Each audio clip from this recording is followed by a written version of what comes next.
지금으로부터 약 305만 년 전 우리는 현재의 에티오피아와 케냐가 자리한 동아프리카의 대지구대 상공에 떠 있습니다. 이곳은 지구가 깊은 숨을 몰아쉬며 지각을 비틀어 찢어 놓은 거대한 흉터와도 같은 땅이었습니다. 당시의 대기는 지금보다 훨씬 더 건조하고 뜨거웠습니다. 플리오세의 기후 변화는 아프리카 대륙의 풍경을 잔혹하게 바꾸어 놓았습니다. 수백만 년 동안 영장류들의 안전한 요람이 되어 주었던 울창한 열대우림은 점차 힘을 잃고 있었습니다. 비는 오지 않았고 거대한 나무들은 말라비틀어졌으며 그 빈자리를 채운 것은 끝을 알 수 없이 펼쳐진 황금빛 사바나, 즉 키 큰 잡초들의 바다였습니다.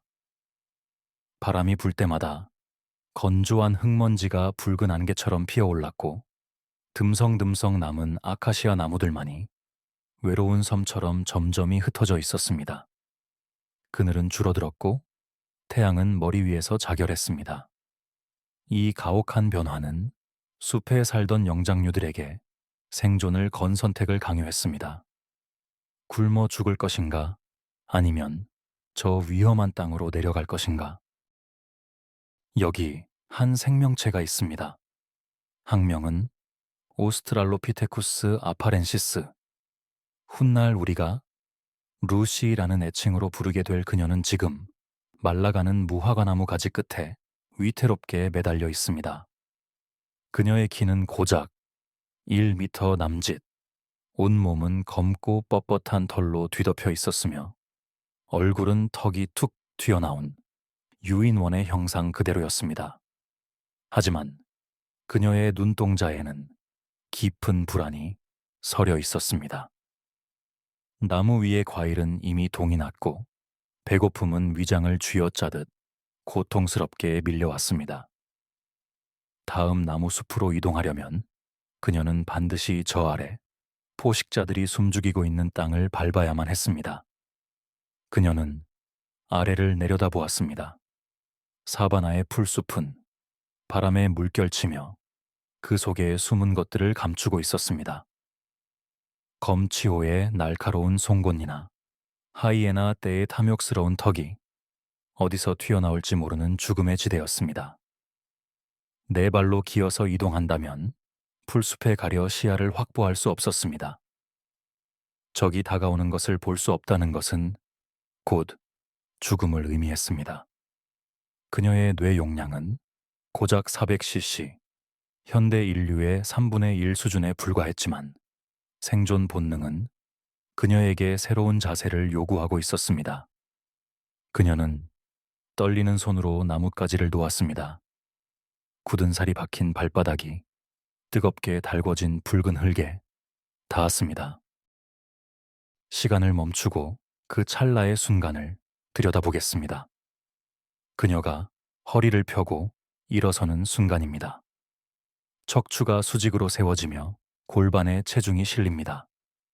네 발로 기어다니던 익숙한 안정감을 포기하는 대신 그녀는 두 발이라는 불안정한 지지대에 온몸을 맡겼습니다. 무릎 관절이 팽팽하게 긴장하고 허벅지 근육이 수축하며 떨려옵니다. 시선이 높아졌습니다. 이것은 혁명이었습니다. 네 발로 기었을 때는 보이지 않던 지평선 너머가 보이기 시작했습니다. 흔들리는 갈대숲 너머, 먹잇감을 노리는 표범의 등줄기가 얼핏 보였습니다.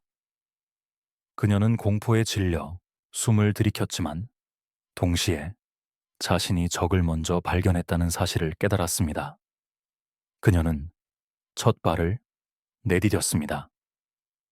뒤꿈치가 먼저 땅에 닿고 발바닥의 아치가 체중을 분산시키며 엄지발가락이 지면을 강하게 밀어내는 일련의 과정. 이것은 단순한 걸음이 아니었습니다. 중력에 저항하는 고개이자 에너지를 효율적으로 사용하는 진화의 마법이었습니다. 그러나 대가는 혹독했습니다. 두 발로 서면서 그녀의 부드러운 복부와 심장, 생식기는 정면으로 노출되었습니다. 방패 없이 전장에 나선 병사처럼 그녀는 가장 취약한 부위를 세상에 드러낸 채 걸어야 했습니다. 심장이 쿵쿵거리는 소리가 귀를 때렸고 등줄기에는 식은땀이 흘러 털을 적셨습니다. 바람이 불어와 그녀의 코 속으로 맹수의 비릿한 냄새를 실어 날랐습니다. 그녀는 멈칫했으나 다시 한 발을 내디뎠습니다. 두 손은 자유로워졌지만 아직 무엇을 쥐어야 할지 몰라 허공에서 어색하게 흔들리고 있었습니다.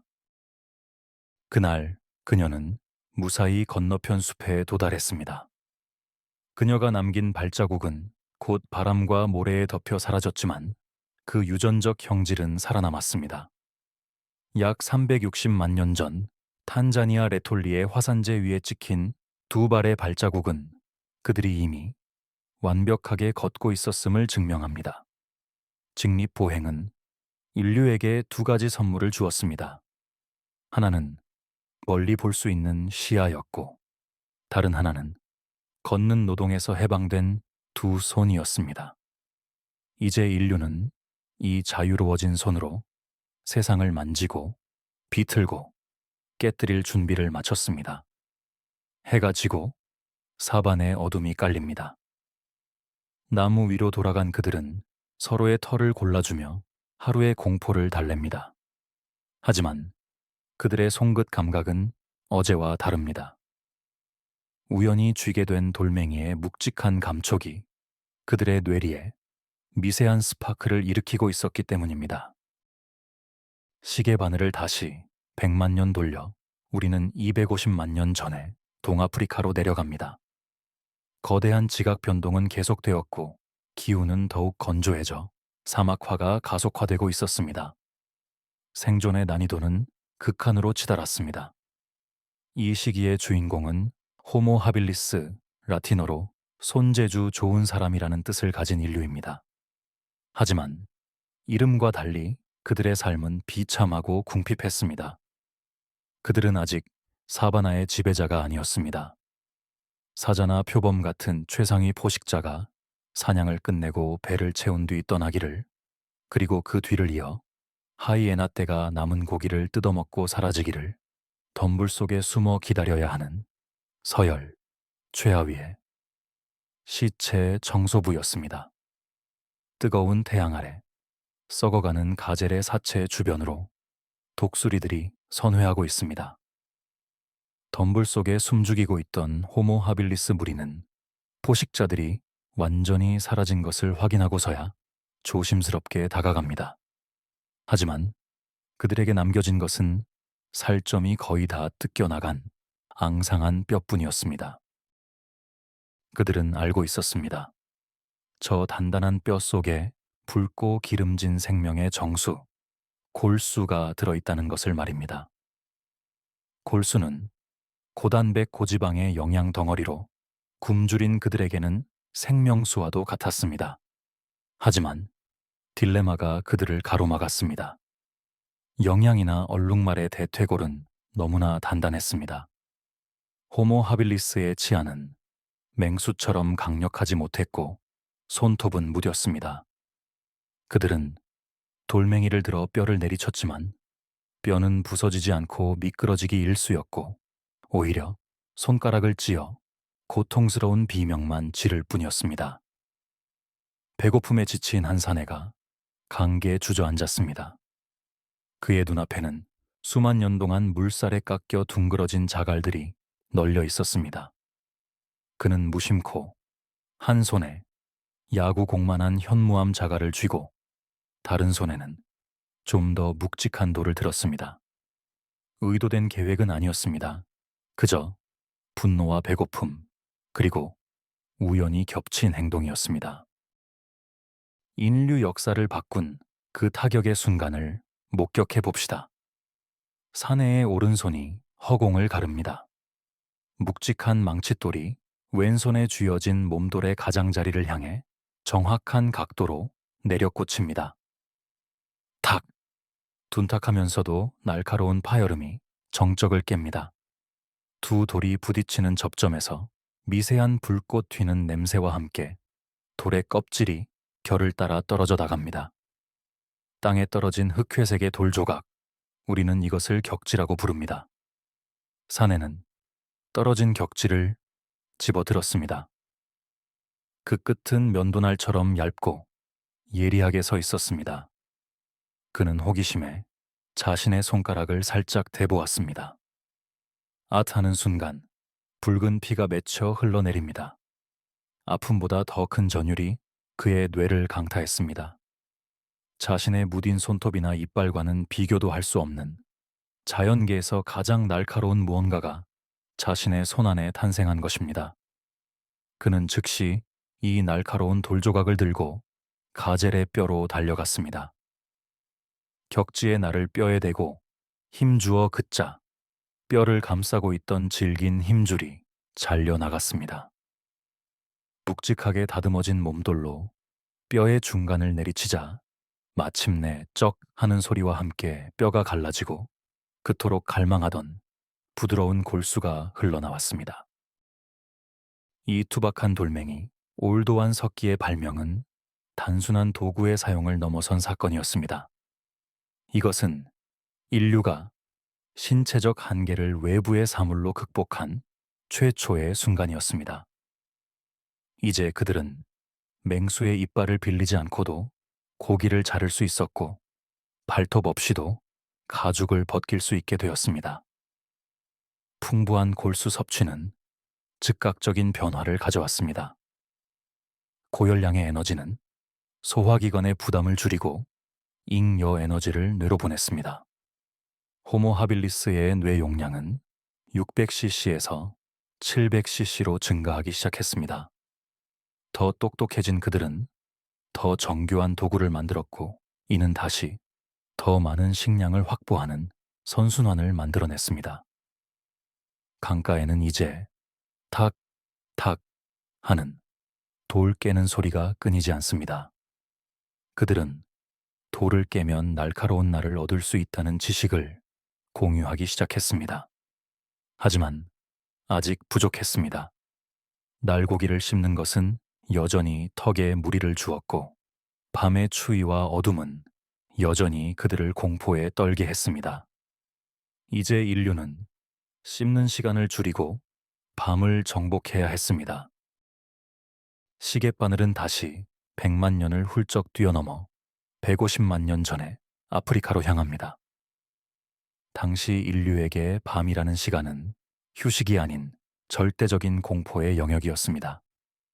태양이 지평선 너머로 사라지고 붉은 노을마저 검푸른 어둠에 잡아먹히면 사바나의 주인은 바뀝니다. 거대한 검치호와 무리를 지어 배회하는 하이에나들의 눈이 어둠 속에서 형형하게 빛나고 뼈를 부수는 소름 끼치는 소리가 바람을 타고 들려왔습니다. 호모 에렉투스, 똑바로 선 사람이라 불리는 이들은 바위 틈이나 나무 위에서 서로의 체온에 의지한 채 밤새 떨었습니다.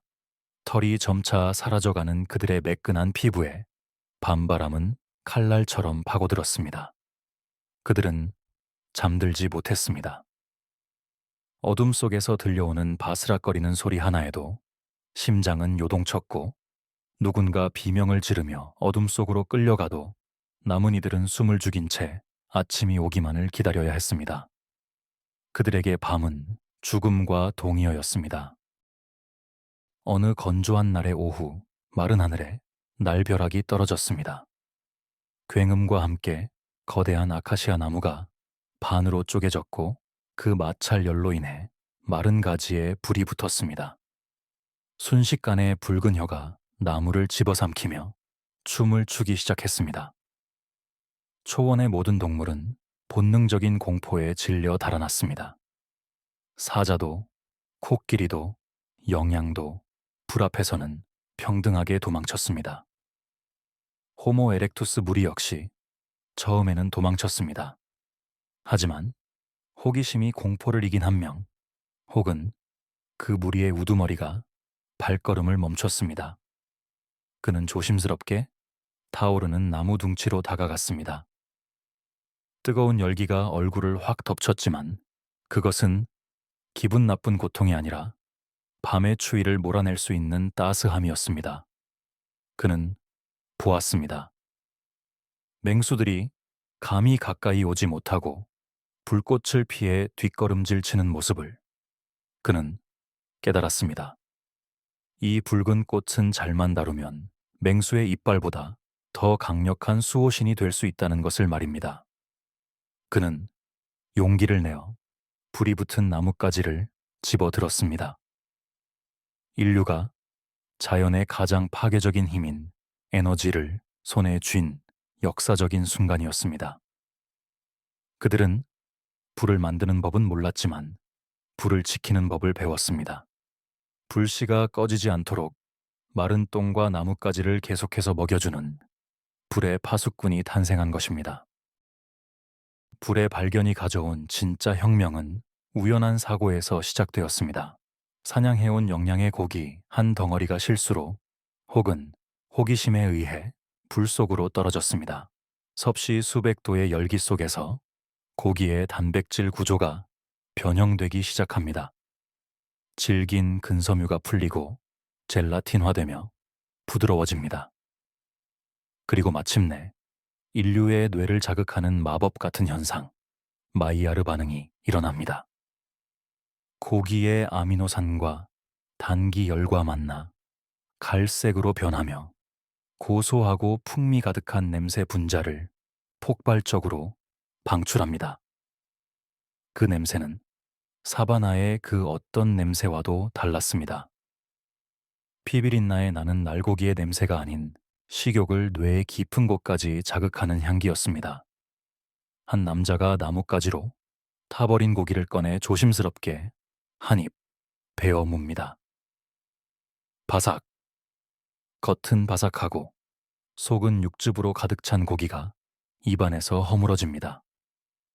날고기를 씹기 위해 수천 번 턱을 움직여야 했던 고통은 사라졌습니다. 몇 번의 저작만으로도 고기는 부드럽게 목구멍을 넘어갔습니다. 이것은 단순한 미식의 시작이 아니었습니다. 생리학적 혁명이었습니다. 익힌 고기는 소화가 빨랐고 영양 흡수율이 날고기보다 월등히 높았습니다. 인류의 신체는 더 이상 거친 섬유질을 소화하기 위해 거대한 위장과 긴 대장을 유지할 필요가 없어졌습니다. 소화기관에 들어가던 막대한 에너지는 이제 잉여 자원이 되어 신체에서 가장 에너지를 많이 소비하는 기관, 바로 뇌로 보내졌습니다. 불 위에서 고기가 익어가는 동안 인류의 뇌도 함께 폭발적으로 성장하고 있었습니다. 이제 밤은 달라졌습니다.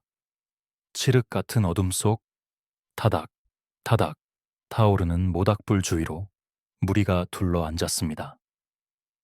불빛이 닿는 원한은 안전지대였고 그 밖의 어둠은 더 이상 두렵지 않았습니다.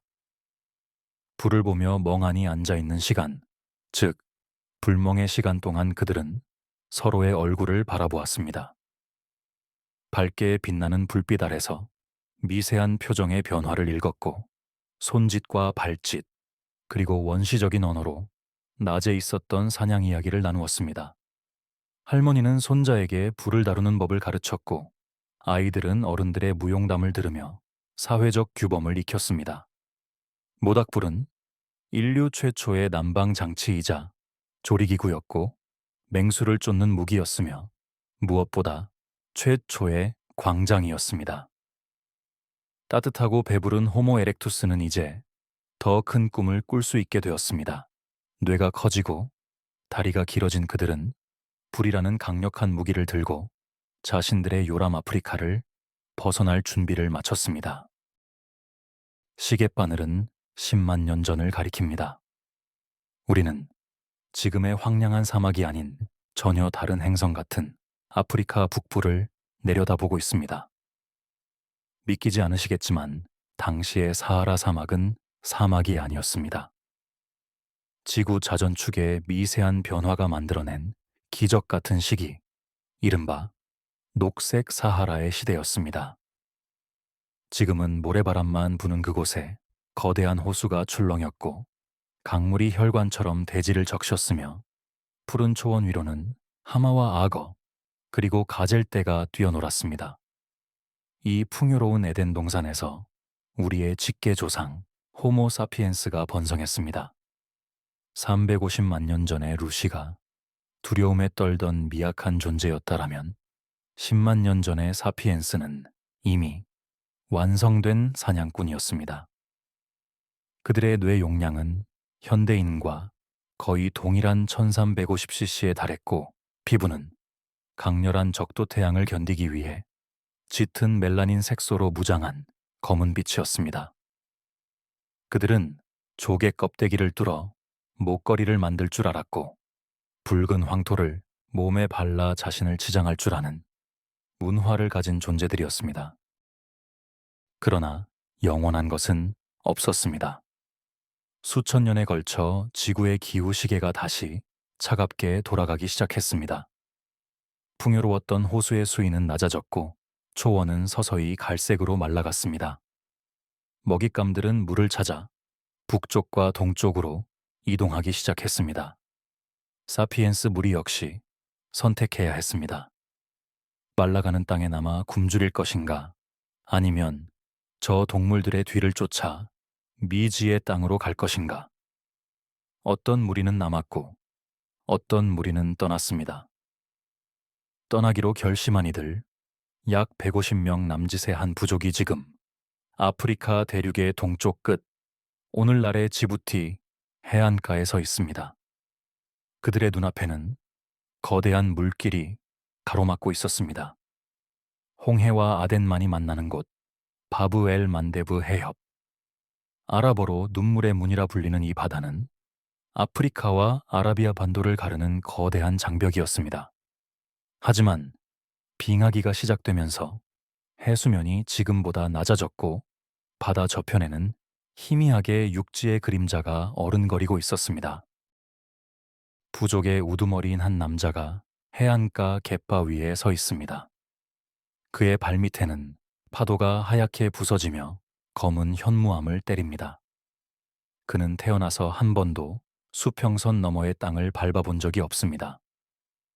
저 바다 건너편에 꿀과 젖이 흐르는 땅이 있을지, 아니면 영혼을 집어삼키는 괴물이 살고 있을지 아무도 알지 못했습니다. 하지만 뒤쪽에서는 말라버린 대지의 건조한 바람이 등을 떠밀고 있었습니다. 그는 결단을 내립니다. 주변에 널린 갈대와 나무들을 엮어 엉성한 뗏목을 만들기 시작합니다. 이것은 인류 역사상 최초의 항해 준비였습니다. 마침내 바람이 잦아든 어느 새벽, 그들은 뗏목을 바다에 띄웠습니다. 아이들은 공포에 질려 어머니의 허리춤을 꽉 붙잡았고, 남자들은 긴 장대로 바닥을 밀며 중심을 잡았습니다. 첨벙, 첨벙. 장대가 닿지 않는 깊은 바다로 나아가자 오직 파도 소리와 거친 숨소리만이 세상의 전부가 되었습니다. 상어의 등지느러미가 뗏목 주위를 맴돌 때마다 비명이 터져 나왔지만 그들은 멈추지 않았습니다. 차가운 바닷물이 발목을 적시고 짠 소금기가 입술을 태웠습니다. 몇 시간 혹은 며칠 같은 찰나의 시간이 흐르고 마침내 뗏목의 앞부분이 툭 하고 무언가에 걸렸습니다. 모래였습니다. 아프리카의 붉은 흙이 아닌 낯선 땅 아라비아의 하얀 모래사장. 가장 먼저 땅에 내린 자가 모래를 한 줌 쥐어 냄새를 맡았습니다. 낯선 풀냄새, 그리고 저 멀리서 불어오는 습한 바람. 그들은 살아남았습니다. 그들이 발을 디딘 곳은 오늘날의 예멘 지역입니다. 당시의 아라비아 반도 역시 지금의 사막과는 달랐습니다. 풍부한 강물이 흐르고 숲이 우거진 녹색 아라비아가 그들을 맞이했습니다. 이 소수의 무리는 자신들이 얼마나 위대한 일을 해냈는지 몰랐을 것입니다. 그들은 그저 배고픔을 피해 물을 건넜을 뿐이지만 이 발걸음은 인류 역사의 가장 큰 분기점이 되었습니다. 이들의 후손은 해안선을 따라 인도로, 동남아시아로, 그리고 호주로 뻗어 나갈 것입니다. 또 다른 무리는 북쪽으로 방향을 틀어 유럽의 추운 땅으로 향할 것입니다. 이제 사피엔스는 더 이상 아프리카만의 영장류가 아니었습니다. 그들은 지구라는 행성 전체를 무대로 삼는 유일무이한 지배종으로서의 여정 시작했습니다. 하지만 그들이 진출한 북쪽 땅은 비어있는 땅이 아니었습니다. 그곳에는 이미 수만 년 전부터 혹독한 추위를 견디며 자신들만의 제국을 건설한 강력한 선주민들이 기다리고 있었습니다. 하얀 피부와 다부진 체격, 그리고 깊은 눈을 가진 네안데르탈인과의 운명적인 조우가 다가오고 있습니다. 시계바늘은 5만 년 전 가장 혹독했던 마지막 빙하기의 절정으로 향합니다. 우리는 지금의 프랑스와 독일의 국경지대 혹은 눈 덮인 카프카스 산맥 어딘가에 서 있습니다. 이곳은 색채가 사라진 세상입니다. 끝없이 펼쳐진 설원과 거대한 빙하가 대지를 짓누르고 하늘은 회색 구름으로 낮게 깔려 있습니다. 아프리카의 자결하는 태양 대신 뼛속까지 파고드는 냉기만이 지배하는 하얀 침묵의 제국입니다. 하지만 이 죽음의 땅에도 생명은, 아니, 사람은 살고 있었습니다. 눈보라 속에서 한 무리의 그림자가 나타납니다. 그들은 우리가 앞서 본 호모사피엔스와는 확연히 다른 실루엣을 가지고 있습니다. 키는 160cm 정도로 크지 않지만 떡 벌어진 어깨와 드럼통처럼 두꺼운 가슴통, 그리고 짧고 굵은 팔다리를 가진 네안데르탈인입니다. 그들의 신체는 추위에 완벽하게 적응한 진화의 걸작이었습니다. 거대한 코는 차가운 공기를 폐로 보내기 전에 따뜻하게 데워주었고, 짧은 팔다리는 천 손실을 최소화했습니다. 장백하리만치 하얀 피부와 붉은 톤의 머리카락, 그리고 두꺼운 털 가죽 옷을 두른 그들은 마치 이 겨울 왕국을 지키기 위해 태어난 겨울의 아이들 같았습니다. 그들의 삶은 매일이 전쟁이었습니다. 이 혹한을 버티고 거대한 근육을 유지하기 위해 성인 네안데르탈인은 하루에 최소 4,000칼로리 이상의 에너지를 섭취해야 했습니다. 이것은 현대 올림픽 수영선수의 식사량과 맞먹는 수준입니다. 식물을 채집할 수 없는 겨울, 그들에게 유일한 식량은 고기뿐이었습니다. 그들은 사피엔스처럼 멀리서 무기를 던지는 기술이 부족했습니다. 대신 그들에게는 무시무시한 완력과 돌을 정교하게 깎아 만든 르발루아 포인트가 달린 묵직한 창이 있었습니다. 그들의 사냥 방식은 은밀한 잠복이 아니라 목숨을 건 근접 전투였습니다. 눈 덮인 골짜기 아래 털메머드 한 마리가 거친 숨을 몰아쉬며 눈을 헤치고 있습니다. 바람을 등지고 접근한 네안데르탈인 사냥조가 신호를 보냅니다. 훅, 훅. 거친 숨소리가 하얀 입김이 되어 흩어집니다. 그들은 공포를 억누르며 메머드의 사각지대로 파고듭니다. 리더가 고함을 지르며 튀어나갑니다. 그는 메머드의 거대한 상하 옆구리로 파고들어 체중을 실은 창을 두꺼운 가죽 깊숙이 찔러 넣습니다. 푹! 가죽을 뚫고 근육이 찢어지는 둔탁한 소리. 메머드가 고통에 몸부림치며 거대한 앞발을 들어 올립니다. 땅이 지진처럼 울립니다. 이것은 사냥이라기보다 로더에 가까웠습니다. 다른 사냥꾼들이 달려들어 메머드의 다리와 복부에 매달려 창을 찔러댑니다. 메머드의 긴 코가 허공을 휘두르다 한 젊은 사냥꾼을 강타합니다. 뼈가 부러지는 소리와 함께 그는 눈밭으로 처박힙니다. 붉은 피가 하얀 눈 위에 점점이, 그리고 선명하게 뿌려집니다. 동료가 쓰러져도 물러서지 않았습니다. 그들은 고통을 참는 능력이 탁월했고 웬만한 골절상은 일상처럼 견뎌냈습니다. 마침내 거대한 야수가 무릎을 꿇고 거친 숨을 멈출 때까지 그들은 짐승의 몸에 매달려 있었습니다. 사냥이 끝난 후 그들은 환호하지 않았습니다. 거친 숨을 몰아쉬며 쓰러진 동료에게 다가갔습니다. 그는 이미 숨을 거두었습니다. 그들의 깊고 툭 튀어나온 눈썹뼈 아래 움푹 들어간 눈동자, 깊은 슬픔이 고입니다. 이라크 샤니다르 동굴에서 발견된 유골은 우리에게 놀라운 이야기를 들려줍니다. 동굴 깊은 곳, 그들은 죽은 동료를 위해 구덩이를 팠습니다. 차가운 흙바닥에 시신을 눕히고 그 주위에 무언가를 뿌립니다. 그것은 토플, 수레국화, 접시꽃 같은 꽃가루였습니다. 짐승 같은 외모, 원시적인 힘을 가진 그들이었지만 그들의 내면에는 섬세한 감정이 흐르고 있었습니다. 그들은 죽음을 슬퍼했고 사후세계를 상상했으며 떠나는 이를 위해 가장 아름다운 것을 바칠 줄 아는 인간이었습니다. 또한 늙고 병들어 이가 다 빠진 노인을 끝까지 돌보며 음식을 씹어 먹여주었던 흔적은 그들에게 깊은 유대감과 연민이 있었음을 증명합니다. 동굴 밖에는 다시 눈보라가 몰아칩니다. 모닥불 앞에 둘러앉은 그들은 고기를 나누어 먹으며 어둠 속을 응시합니다. 그들은 아직 모릅니다. 저 남쪽 따뜻한 바람이 불어오던 곳에서 자신들보다 작고 약해 보이지만 훨씬 더 많은 숫자에, 그리고 교활하리 많지 똑똑한 검은 피부의 이방인들이 다가오고 있다는 사실을 말입니다. 운명의 시계는 두 인류의 만남을 카운트다운하고 있습니다. 4만 5천 년 전 유럽 대륙의 관문인 단유브강 유역으로 향합니다.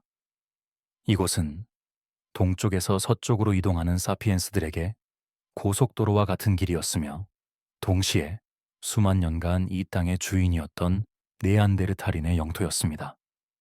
새벽 안개가 자욱하게 깔린 숲의 경계선, 차가운 강바람이 불어와 나무잎을 흔듭니다. 이곳에서 역사상 가장 기묘하고도 긴장감 넘치는 만남이 이루어집니다. 숲의 한쪽에서는 날렵하고 키가 큰 검은 피부의 무리 호모 사피엔스가, 반대쪽 숲에서는 털가죽을 두른 육중하고 하얀 피부의 무리 네안데르탈인이 서로를 응시하고 있습니다. 서로가 서로를 괴물 혹은 짐승으로 인식했을 그 순간, 사피엔스는 네안데르탈인의 엄청난 근육과 튀어나온 눈썹뼈를 보며 곰과 같은 공포를 느꼈을 것이고, 네안데르탈인은 사피엔스의 좁은 턱과 평평한 얼굴, 그리고 낭창낭창한 몸을 보며 이상하게 생긴 원숭이라고 생각했을지도 모릅니다. 초기에는 피 튀기는 분쟁이 있었을 것입니다.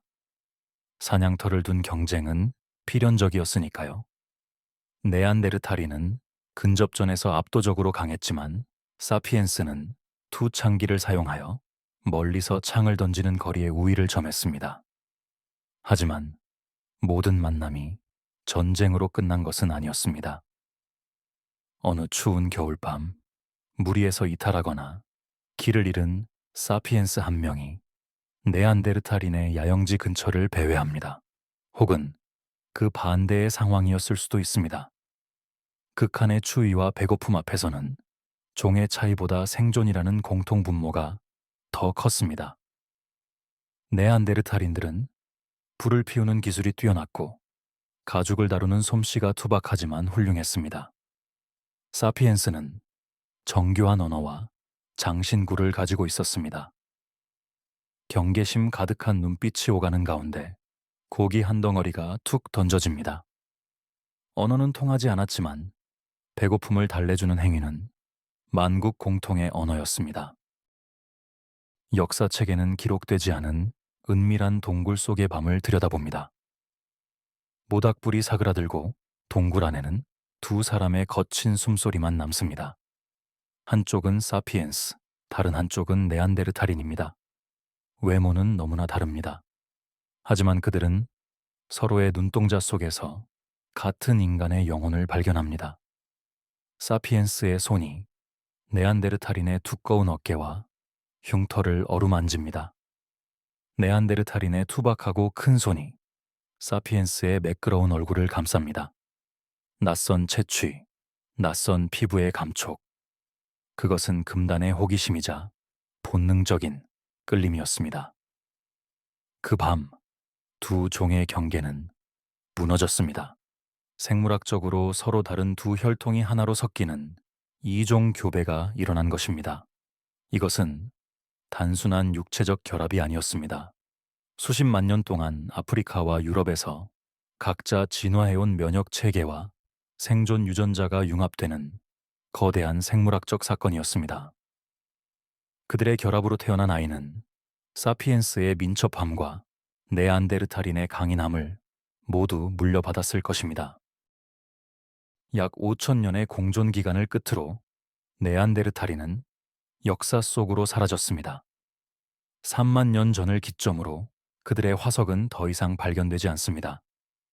사피엔스와의 경쟁에서 패배했든 전염병에 쓰러졌든 흡수되었든 그들은 결국 멸종했다라고 얘기합니다. 하지만 진실은 조금 다릅니다. 그들은 완전히 사라지지 않았습니다.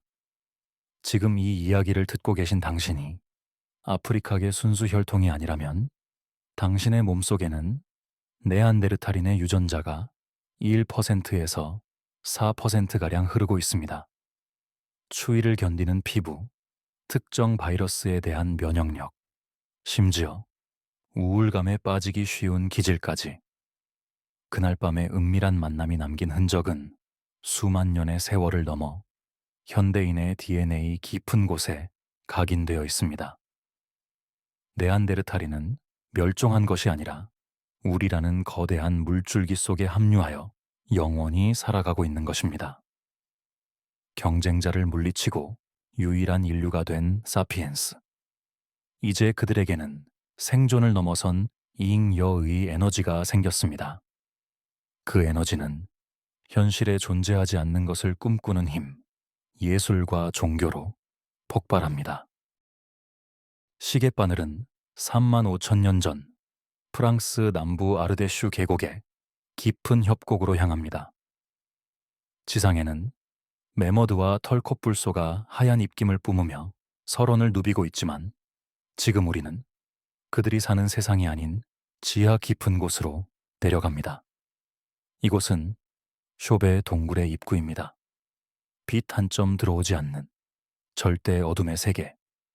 인류는 왜 따뜻한 모닥불과 안전한 야영지를 뒤로하고 곰과 사자가 겨울잠을 자는 이 축축하고 위험한 심연 속으로 기어 들어갔을까요?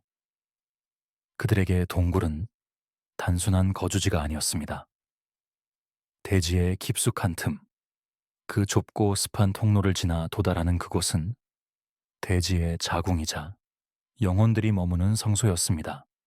차가운 석회암 벽을 타고 흐르는 물방울 소리만이 똑똑 하고 울리는 정막 속에서 인류 최초의 예술가이자 제사장인 샤먼이 떨리는 손으로 불을 밝힙니다. 그의 손에는 오목하게 파인 붉은 사암 덩어리, 투박한 돌 램프가 들려 있습니다. 그 안에는 사냥한 술록의 하얀 지방이 가득 채워져 있고 잘 말린 향나무 가지와 이끼가 심지 역할을 하며 박혀 있습니다. 타닥, 타닥. 향나무 심지가 타들어가며 매캐하면서도 향긋한 냄새가 동굴의 습한 곰팡내와 섞입니다. 심지 끝에 매달린 불꽃은 한순간도 가만히 있지 않습니다. 미세한 동굴의 기류에 따라 춤을 추듯 일렁이며 절대 어둠의 벽을 살아있는 생물처럼 핥고 있습니다. 이 불안하게 흔들리는 광원이 울퉁불퉁한 석회암 벽을 비추자 마법 같은 일이 벌어집니다.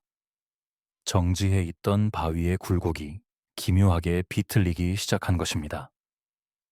램프의 불빛이 그림자를 만들 때마다 툭 튀어나온 암석은 거친 숨을 내쉬는 들소의 불룩한 어깨 근육처럼 꿈틀거리고 갈라진 틈새는 포효하는 사자의 입처럼 벌어집니다.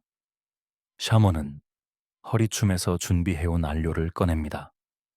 붉은 흙에서 채취한 산화철 가루와 불에 탄 나무에서 얻은 검은 숯덩이입니다. 그는 이것을 입안에 넣고 씹어 자신의 타액과 섞거나 동물의 기름에 개어 끈적한 물감으로 만듭니다. 입가에 붉은 물감이 피처럼 번지지만 그의 눈빛은 어느 때보다 진지하게 빛납니다. 이 행위는 단순한 유희나 낙서가 아닙니다. 내일의 사냥에서 부족의 생존을 담보하기 위한, 그리고 자신들이 죽여야만 하는 짐승의 영혼을 미리 달래기 위한 엄숙한 제의입니다. 그는 바위 속에 숨어 있는 동물의 영혼을 끄집어내어 영원히 도망가지 못하도록 벽에 고정하려 합니다. 그가 숫덩이를 들어 벽에 긋는 찰나의 순간을 들여다보겠습니다. 불에 탄 소나무 가지 끝이 차가운 석회암 표면을 긁어냅니다. 거친 바위의 질감 위로 검은 가루가 부서지며 날카로운 사자의 등줄기가 생겨납니다. 하지만 샤먼은 멈추지 않습니다. 그는 방금 그린 사자의 머리 바로 뒤에 미묘하게 각도가 다른 또 하나의 머리를 겹쳐서 그립니다. 다리도 4개가 아닙니다. 8개의 다리를 촘촘하게 겹쳐서 그려 넣습니다. 밝은 대낮에 본다면 그것은 그저 다리가 많은 기형적인 짐승처럼 보였을 것입니다. 하지만 이곳은 흔들리는 불빛의 제국입니다. 램프의 불꽃이 바람에 휘청이며 그림자가 좌우로 요동칠 때 기적이 일어납니다. 겹쳐서 그려진 다리들이 번갈아 어둠에 묻혔다 드러나기를 반복하며 마치 들소가 실제로 다리를 구르며 질주하는 듯한 환영이 만들어집니다. 여러 개로 겹쳐진 사자의 머리는 불빛에 따라 고개를 쳐들며 포효하는 것처럼 꿈틀거립니다. 환각 상태에 빠진 샤먼의 눈에 벽 속의 짐승들은 이미 돌을 깨고 튀어나와 동굴 안을 달리고 있었습니다. 거친 숨을 몰아쉬던 그는 이제 마지막 의식을 준비합니다. 속이 텅 빈 독수리의 뼈를 입에 뭅니다. 그 안에 곱게 빻은 붉은 황토 가루를 가득 채우고 자신의 거친 왼손 바닥을 차가운 벽면에 탁 하고 밀착시킵니다. 훅, 단호하고 깊은 날숨과 함께 뼈 튜브 끝에서 붉은 가루가 안개처럼 분사됩니다. 미세한 입자들이 손등과 손가락 사이사이를 붉게 물들입니다. 천천히 손을 떼어내는 순간 붉은 핏빛 얼룩 한가운데 방금 전까지 그곳에 있었던 손의 형상만이 하얗고 선명하게 남습니다. 네거티브 핸드프린트. 그것은 칠흑 같은 우주의 어둠 속에서 나는 여기에 있었다. 나는 숨쉬고 존재했다. 라고 외치는 인류 최초의 그리고 가장 강렬한 투쟁의 서명이었습니다. 그들이 남긴 그림은 수만 년 동안 어둠 속에 봉인되어 있었습니다. 외부의 공기가 차단된 덕분에 그날의 붉은 황토는 오늘날까지도 핏빛처럼 선명합니다. 동굴 밖의 세상은 서서히 변해가고 있었습니다. 영원할 것 같았던 빙하가 녹아내리기 시작했습니다. 해수면이 상승하며 육지였던 곳이 바다가 되고 술록과 매머드가 사라진 자리에 떡갈나무 숲이 우거졌습니다. 거대한 짐승을 쫓던 사냥꾼들은 당황했습니다. 창을 던질 거대한 표적이 사라졌기 때문입니다. 이제 인류는 떠돌이 생활을 청산하고 땅에 머물러야 했습니다. 우연히 떨어진 씨앗에서 싹이 트는 것을 목격한 그들은 자연을 채집하는 것에서 자연을 통제하는 것으로 생존 방식을 바꾸려 합니다. 시계바늘은 이제 마지막 목적지 12,000년 전의 중동 레반트 지역으로 향합니다. 긴 겨울이 끝나가고 있었습니다. 지구를 하얗게 뒤덮었던 빙하가 굉음을 내며 무너져 내리고 그 녹은 물이 거대한 홍수가 되어 대지를 휩쓸었습니다. 해수면은 급격히 상승하여 사냥꾼들이 2발로 걸어서 건널 수 있었던 길들을 집어삼키기 시작했습니다. 끝없이 이어져 있던 서쪽의 들판은 밀려드는 파도에 갇혀 외로운 섬이 되었고, 매머드 떼를 따라 동쪽과 서쪽을 오가던 북녘의 거대한 육교는 차가운 바다 밑으로 영원히 가라앉아 길을 지워버렸습니다. 대지는 조각났고 인류의 이동로는 끊겼습니다. 대지의 풍경도 변했습니다. 시야가 탁 트인 툰드라와 초원은 사라지고 그 자리를 빽빽한 참나무와 자작나무 숲이 채웠습니다. 이것은 사냥꾼들에게 재앙이었습니다. 탁 트인 곳에서 거대한 짐승을 몰아서 잡던 사냥 방식이 더 이상 통하지 않게 된 것입니다. 무엇보다 그들의 신이자 식량이었던 매머드와 털코뿔소 같은 거대 동물들이 더운 날씨를 견디지 못하고 하나둘씩 쓰러져 영원히 멸종해버렸습니다.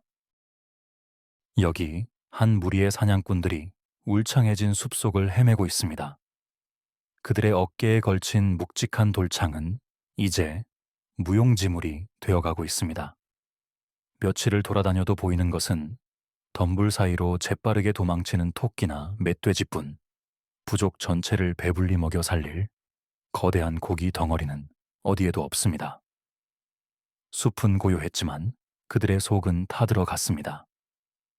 조상 대대로 내려오던 위대한 사냥의 시대가 저물어가고 있음을 그들은 본능적으로 느꼈습니다. 밤이 찾아오고 모닥불을 피웠지만 예전처럼 영웅적인 사냥담을 나누며 웃을 수 없었습니다. 대신 불안한 침묵만이 감돌았습니다. 우리는 이제 어디로 가야 하는가? 거대한 짐승들이 사라진 세상에서 무엇을 먹어야 하는가? 배고픔에 지친 그들의 눈에 들어온 것은 동물이 아닌 풀이었습니다. 기온이 오르고 강수량이 늘어나면서 요르단강 계곡과 언덕을 가득 메운 야생 밀과 보리밭이 황금빛으로 물결치고 있었습니다. 예전에는 사냥에 실패했을 때나 씹던 비상식량이었지만 이제는 선택의 여지가 없었습니다. 그들은 무거운 창을 내려놓고 허리를 굽혀야 했습니다. 강계에 정착한 나투프 문화에 한 여성이 무릎을 꿇고 앉아 있습니다.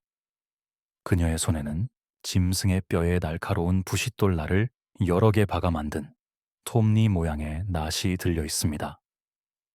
낫의 날 부분은 수없이 많은 줄기를 베어낸 탓에 식물의 규소 성분과 마찰하여 반질반질하게 광택이 나 있습니다. 그녀가 바닥에 흩어진 야생 밀 알갱이들을 바라봅니다.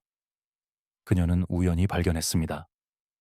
지난 계절에 자신이 실수로 곡식을 흘렸던 바로 그 자리에서 더 많은 밀이 빽빽하게 자라났다는 사실을 말입니다. 그녀의 뇌리에 번개 같은 깨달음이 스칩니다. 우리가 찾아다니지 않아도 된다. 우리가 만들 수 있다. 그녀는 거친 손가락으로 축축하고 검은 흙을 파냅니다. 흙 냄새가 코 속으로 훅 끼쳐옵니다.